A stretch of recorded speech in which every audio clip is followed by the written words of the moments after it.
Hello friends, today we will discuss about the Geoffrey Chaucer. As we all know, Geoffrey Chaucer is very important for the point view of UGC NET 2024 and PGT STET. So let's discuss about the Geoffrey Chaucer. And I must go bilingual. तो साथियों सभी जानते हैं 1340 से लेकर 1400 का जो समय है 1340 to 1400 that is Geoffrey Chaucer time period. और जेफरी चौसर ऐसा कभी नहीं हुआ कि जेफरी चौसर से एग्ज़ाम में ना आया हो, चाहे वो हमारा नेट है, टीजीटी, पीजीटी, किसी भी ग्रेड का एग्ज़ाम है, जेफरी चौसर से क्वेश्चन है वो आपको देखने को ज़रूर मिलता है। तो हम जेफरी चौसर के बारे में पढ़ते हैं। सबसे पहले साथियों आपको पता होना चाहिए कि कौन कौन से राजाओं के दौरान जेफरी चौसर है वो इंपॉर्टेंट रहे हैं। बहुत बार ये क्वेश्चन पूछा गया है, तो आप इस निमोनिक से याद कर सकते हो। रिच, आर फॉर रिचार्ड यानी कि Richard second, E for Edward third and H for Henry fourth. यानी कि तीन राजाओं के दौरान हमारे जेफरी चौसर हैं जो राइटर हैं वो रहे हैं, रिचार्ड सेकंड, एडवर्ड थर्ड और हेनरी फोर्थ। ठीक है साथियों। और इनके पिता का क्या नाम था? John of गॉन्ट।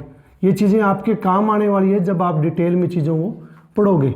और जॉन ऑफ गॉन्ट की सिस्टर की शादी हुई थी जेफरी चौसर के साथ, जिसका क्या नाम था साथियों? Philippa D riot. तो हम बाद में ये इसलिए पढ़ा रहा हूँ क्योंकि ये चीज़ें आपके इन दोनों को कनेक्ट करने के लिए आपके काम आएंगी। आपको अगर ये इजीली लिटरेचर समझ में आने लगेगा अगर ये चीज़ें आपको पता होगी कि जेफरी चौसर ये राजाओं के दौरान इन्होंने वर्क किया है, अपने वर्क लिखे हैं। और जो हेनरी फोर्थ थे उसके पिताजी कौन थे? जॉन ऑफ गॉन्ट, जिसकी इनकी वाइफ की डेथ के बारे में द वाइफ ऑफ ब्लेंचे के बारे में किसने लिखा है? हमारे जेफरी चौसर ने, क्योंकि जॉन ऑफ गॉन्ट क्या थे? इनके फ्रेंड थे। और इनकी सिस्टर के साथ फिलिपा डी रॉयट जो जेफरी चौसर की वाइफ थी, उसकी क्या नाम था? फिलिपा डी रॉयट, जो कि जॉन ऑफ गॉन्ट की क्या थी? सिस्टर थी। इसीलिए हम मानते हैं कि चौसर के क्या थे? रॉयल कनेक्शन थे। तो ये तो बात रही। और इसके अलावा कौन कौन से इवेंट है, कौन कौन सी हैपनिंग्स है जो चौसर के दौरान हुई, वो हमें इंपॉर्टेंट याद रखनी है। सबसे पहले हम चलते हैं, जैसे हम इसमें सबसे पहले लेते हैं लोलार्ड मूवमेंट। यानी कि जो लोलार्ड मूवमेंट था वो किस समय के दौरान चला था? जेफरी चौसर के समय के दौरान।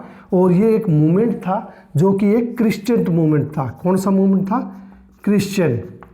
क्योंकि जो चर्च में करप्शन फैला हुआ था उसको दूर करने के लिए एक व्यक्ति थे जिन्होंने आंदोलन किए थे, उनका नाम था क्या?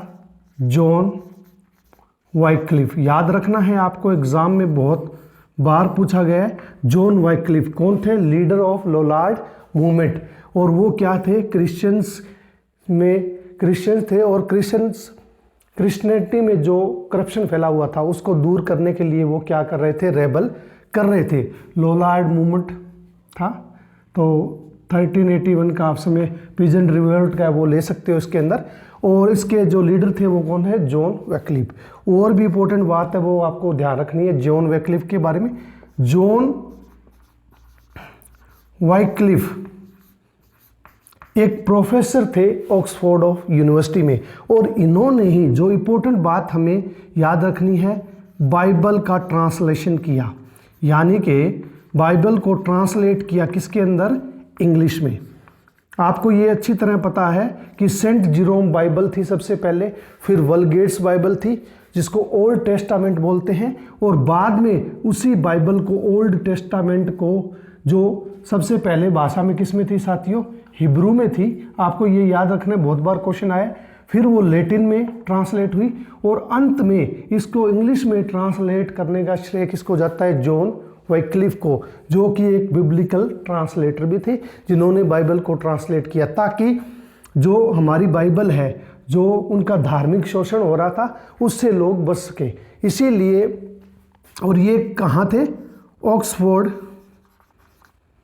यूनिवर्सिटी में क्या थे? प्रोफेसर थे। छोटी छोटी बातें ध्यान रखनी आपको, और उनको इस यूनिवर्सिटी से निकाल भी दिया गया था इसी मूवमेंट के कारण।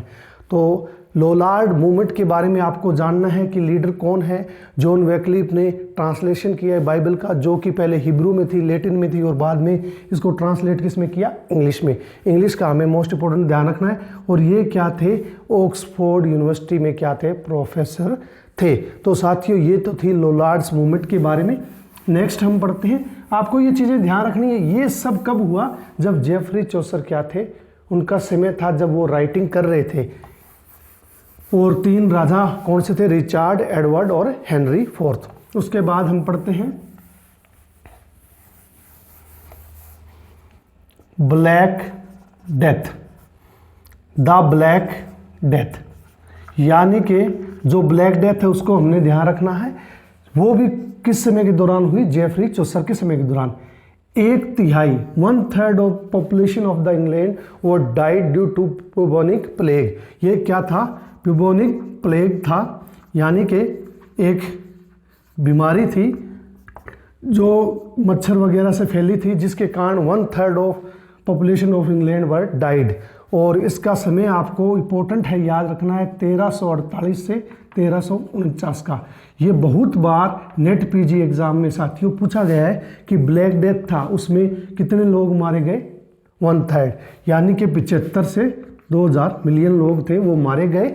और 1348 से 1349 का समय किसका था? ब्लैक डेथ का था। ये ध्यान रखना। ये सब कब हुआ? जब जेफरी चौसर अपनी राइटिंग कर रहे थे। उसके बाद हम देखते हैं the 100 Years war, the 100 Years war, यानी कि 100 साल का जो युद्ध हुआ था, किसके बीच हुआ था साथियों? इंग्लैंड और फ्रांस के बीच।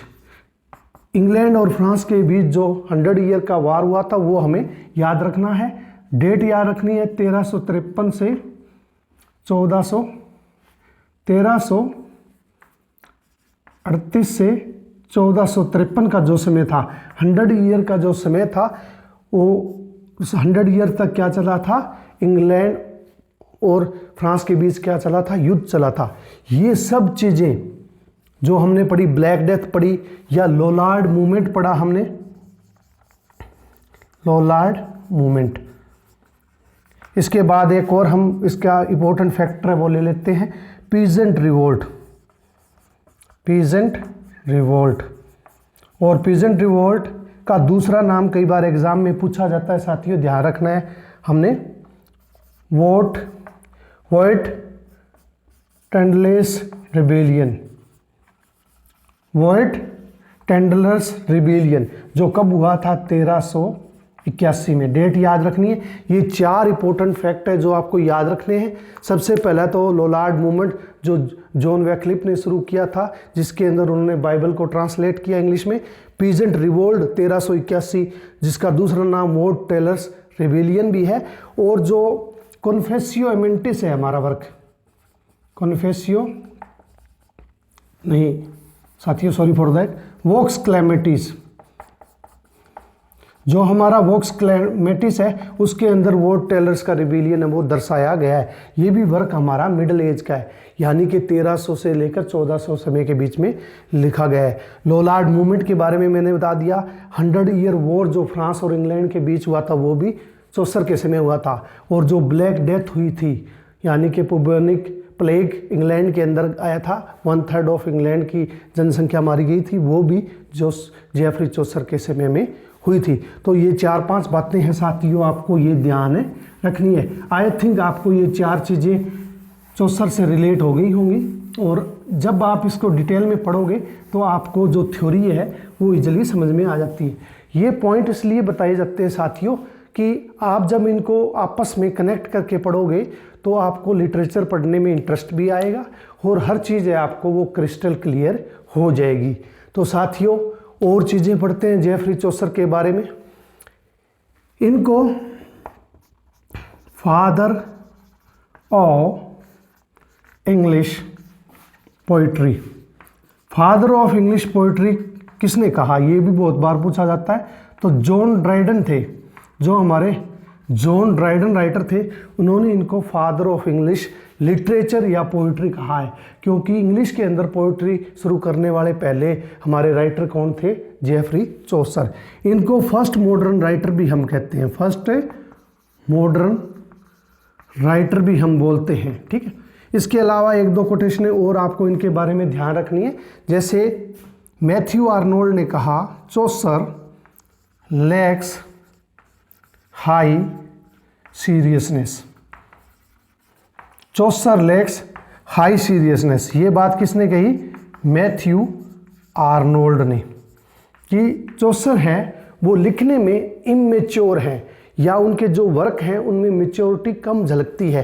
तो उनका कहना था कि चौसर लैक्स हाई सीरियसनेस। बहुत बार नेट पीजी में ये पूछा गया है कि चौसर लैक्स हाई सीरियसनेस किसने कहा, तो मैथ्यू आर्नोल्ड ने ये बात उनके बारे में कही।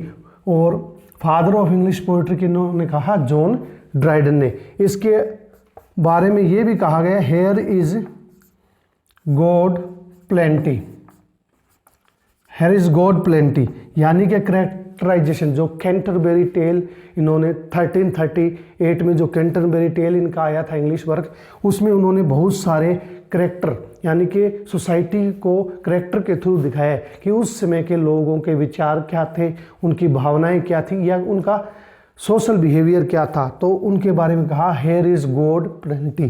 तो ये सब बातें मैथ्यू आर्नोल्ड ने, जॉन ड्राइडन ने किसके बारे में कही है, हमारे चौसर के बारे में। और भी है, here is real poetry is born with Chaucer, ये बात भी जॉन ड्राइडन ने कही है इनके बारे में। तो बहुत सारी बातें कही है, आपको मुख्य तौर पर जो बातें मैंने बता दी है। इसके बाद हम चौसर के बारे में इनके जो वर्क हैं वो साथियों पढ़ते हैं, क्योंकि सारे वर्क में डिटेल में तो नहीं पढ़ा पाऊंगा, थोड़ा उससे पहले थोड़ा और भी आपको जैसे वर्क होंगे तो John of God, Philippa D riot, इनके बारे में भी आपको पता लग जाएगा। तो सबसे पहले इन्होंने द फ्रेंच, यानी कि इन्होंने फ्रेंच में लिखा, द इटालियन, आपको बड़ी बड़ी बातें याद रखनी है, इन्होंने इटालियन में लिखा, और अंत में इनका वर्क किस में आया, द इंग्लिश में। तो इन्होंने, वैसे तो इनकी जो भाषा थी, इन्होंने क्या किया था, mid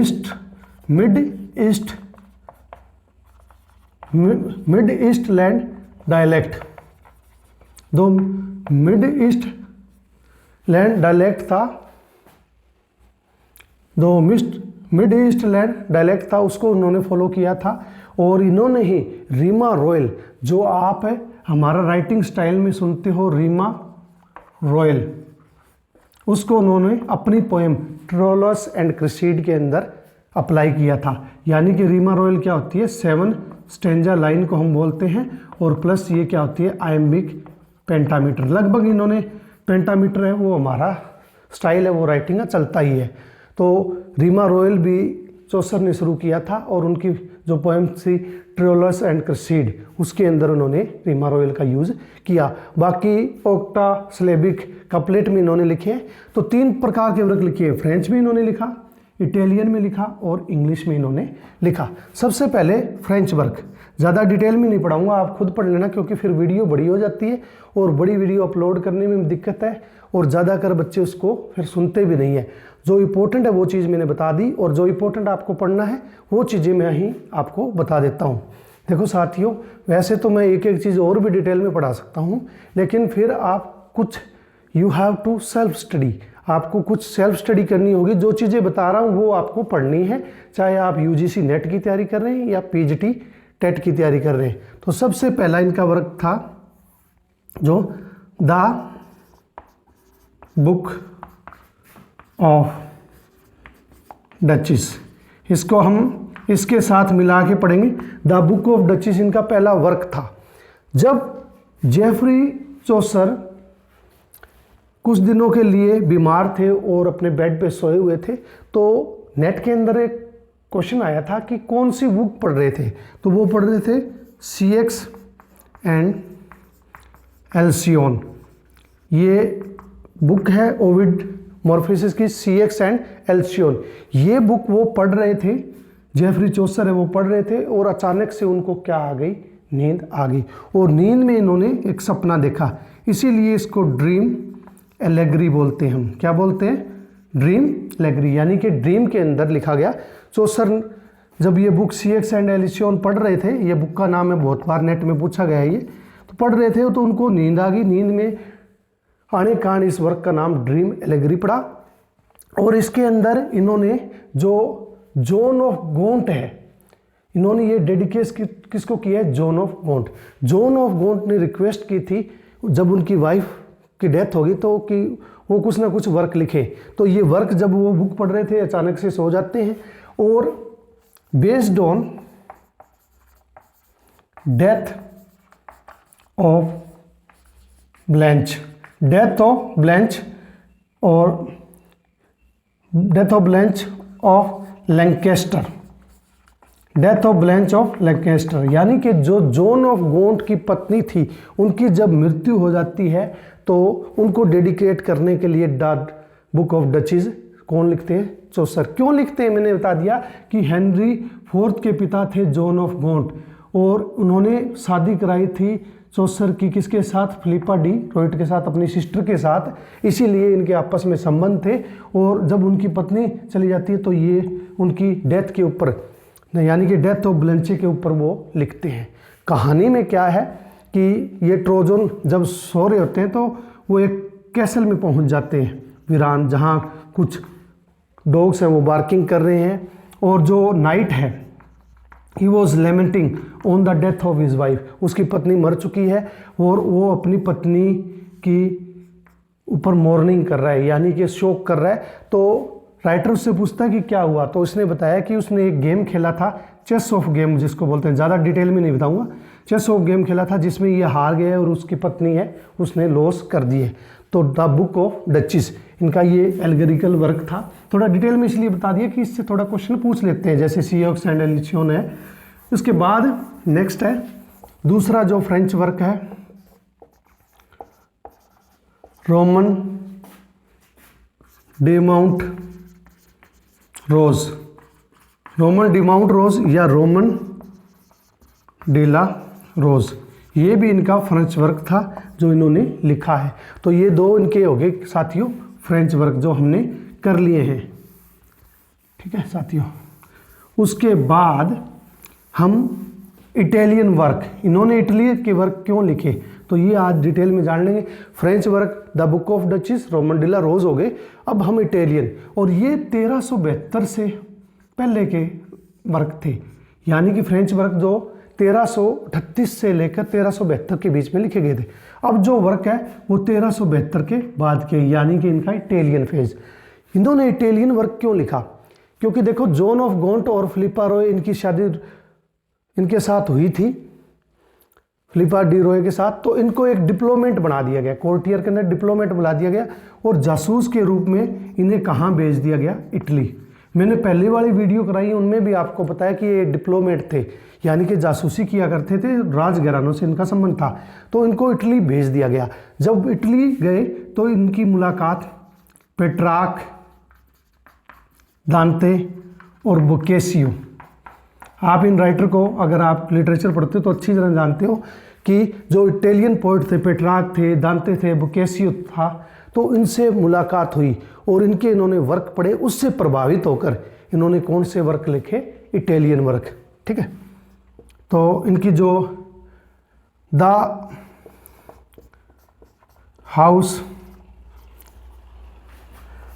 the parliament of fowls कर लेते हैं, पार्लियामेंट ऑफ फाउल्स, ठीक है। दूसरा द हाउस ऑफ फेम, और तीसरा इनका वर्क था जो पोएम थी ट्रोलस एंड क्रेसीड, ट्रोलस एंड क्रेसीड जो पोएम थी उसके बारे में। तो जब ये जाते हैं वहाँ तो पार्लियामेंट ऑफ फाउल्स है, वो बोकेशियो का वर्क है, इल्फ्रेस्ट्रेटो, उससे प्रभावित है, ठीक है। बोकेशियो के वर्क से प्रभावित है और वहाँ ये पार्लियामेंट ऑफ फाउल्स है वो लिखते हैं।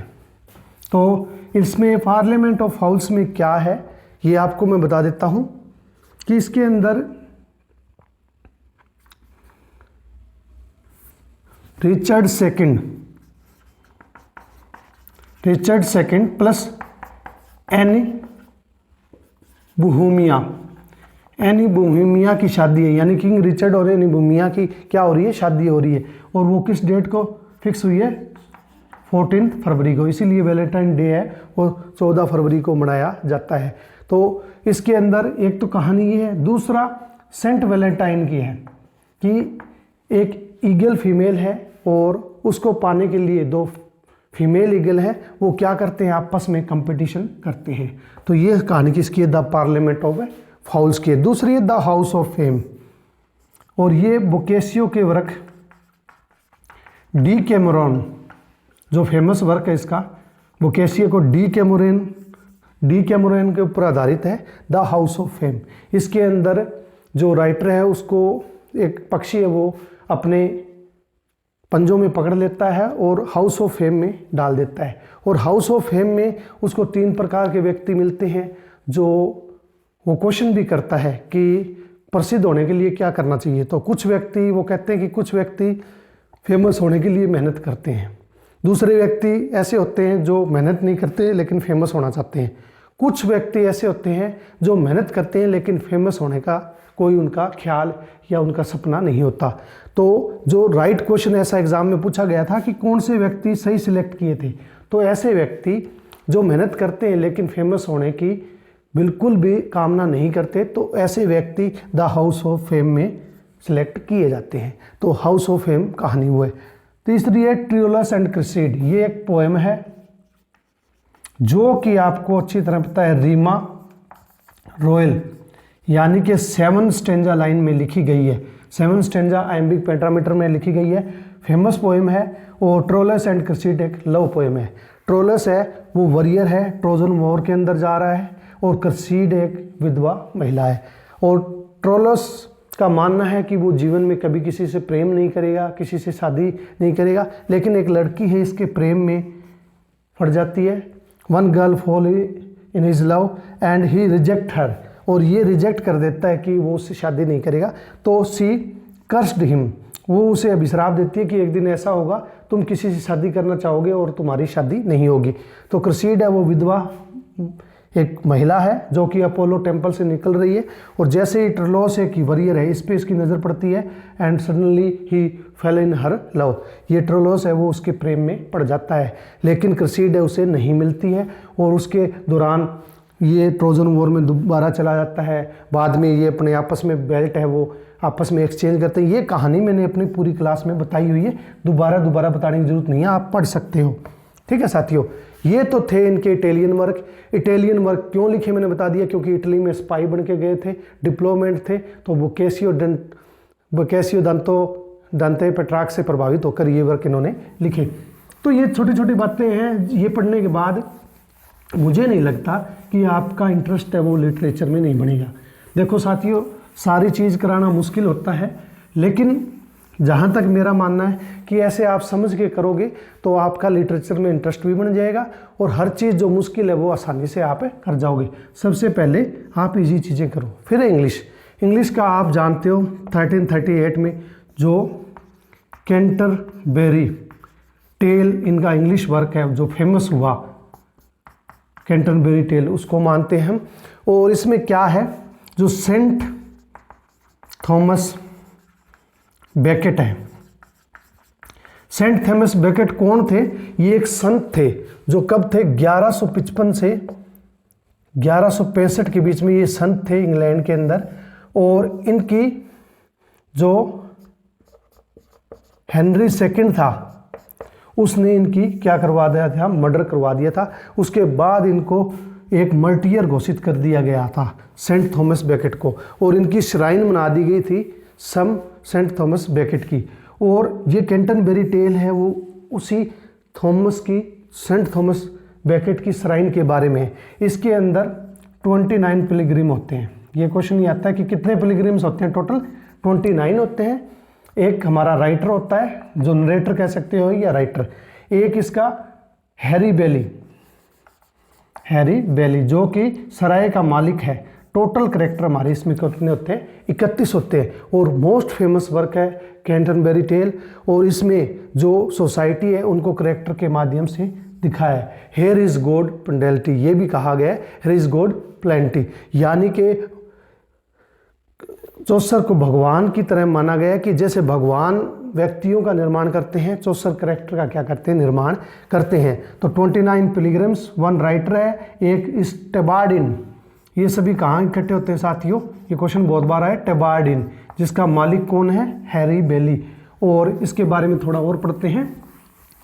तो इसके अंदर जो टेबार्डिन का मालिक है हैरी बेली, वो कहता है कि हमारा टाइम पास भी हो जाएगा और हम आपस में कहानियाँ सुनानी है। तो 30 करेक्टर थे, उन्होंने कहा कि 2 आते वक्त 2 जाते वक्त कहानियाँ सुनानी है।